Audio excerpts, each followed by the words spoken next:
Solve the equation 2 sine x minus 1 is equal to 0 for x being between 0 and 360 degrees.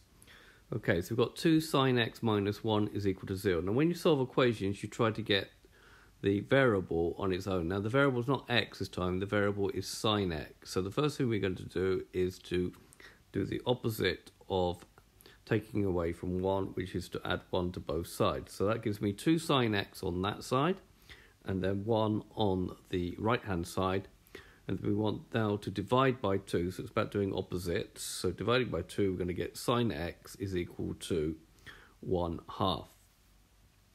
Now we do sine to the minus 1 of 1/2. Now you should actually know that that's 30 degrees, or you could use your calculator.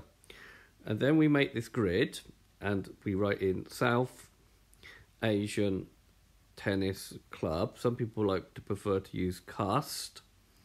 I like to use South Asian Tennis Club. Now, what this does, it tells me in the first quadrant that sine, cos and tan, all of them, are positive. In the second quadrant, sine is positive.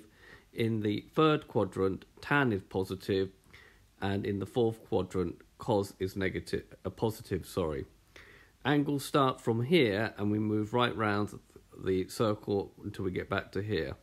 So this is 0, this is 90, this is 180, this is 270, and this is 360.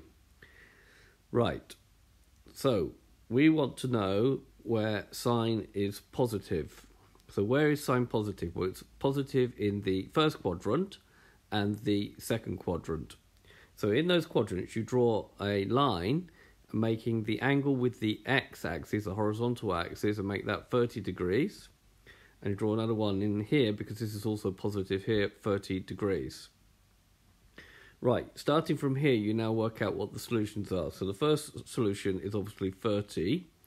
The second solution will be, if you follow this orange line around, will be to here, from here to here. Now to work that out, you need to do 180 minus 30. So that gives me 30 degrees, or 150. 180 minus 30 is 150. So this has been a video to show you how to solve a simple trigonometric equation. I hope you've understood, and I thank you very much for watching.